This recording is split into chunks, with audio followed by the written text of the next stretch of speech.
Acho que o Bruno Lage está com uma dificuldade de lidar com a pressão que envolve o Botafogo.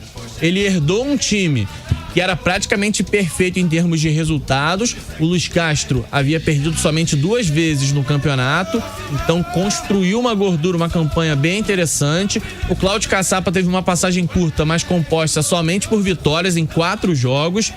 E é claro que quem chegasse, assim, ia ter que segurar nesse rojão, sabendo da intensidade dele, né, Azevedo?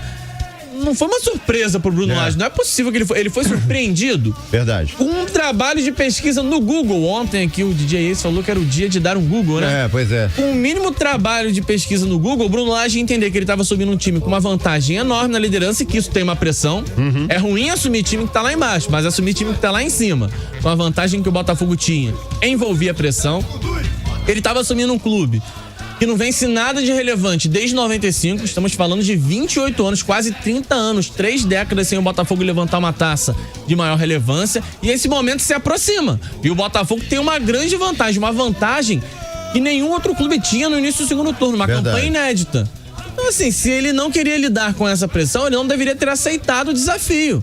Lembrando que ele é um cara novo aqui no Brasil, ele nunca tinha trabalhado, ele é um treinador até de uma carreira curta, uma carreira interessante, um bom trabalho do Benfica, um trabalho interessante no Wolverhampton na Premier League, mas no Brasil é uma realidade nova, aqui a gente maximiza o problema mesmo, a gente joga a pressão lá no alto, e ele teria que lidar com isso. Não é possível que ele foi pego de surpresa.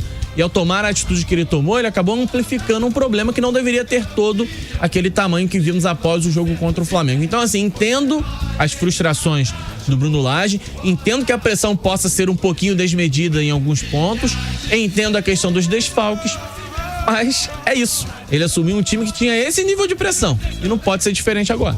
Olha aqui, o Márcio André de Valença. O Bruno Lage está passando pelo mesmo processo do Luiz Castro.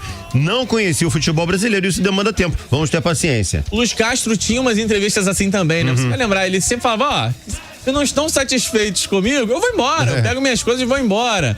O Vitor Pereira, no passado no Corinthians, você sabe quanto dinheiro eu tenho? Os portugueses, de repente, são um pouco mais literais. O Breno falou um pouquinho sobre isso ontem no Papo 2 e eu concordo. Mas assim, Azevedo, até a forma como o Luiz Castro jogava com isso era um pouco mais leve, tanto que nunca se criou uma crise desse tamanho. A gente começou a debater a saída do Luiz Castro quando ele recebeu proposta, não quando ele falou, tô arrumando minha mala e indo embora. O que nos assustou é que o Bruno Lage não passou ainda por 1/3 do desgaste que quase todo treinador passa no futebol brasileiro. E ele criou, assim, uma bagunça após o jogo contra o Flamengo que assustou muita gente. O Luiz Castro, ele passou por alguns momentos complicados, de muitas derrotas consecutivas. Botafogo em zona de rebaixamento em Campeonato Brasileiro, aquela expectativa pela chegada da SAF, e ele foi tendo que lidar com isso, e ele apanhou um pouquinho. Tanto que quando o Botafogo engatou a boa fase esse ano, você viu um Luiz Castro claramente ressentido, colocando pra fora aquele ressentimento. Aí agora, assim, ele nunca falou com essas palavras, mas como se fosse assim, agora eu tô aí, eu tô ganhando, e aí, fala de mim agora. E tanto que não pensou 2 vezes na hora de ir embora por uma boa proposta financeira. O que me assusta é só que o Bruno Lage acabou de chegar. E já elevou esse nível de pressão muito alto, muito por conta de uma leitura equivocada dele. É isso que me assusta.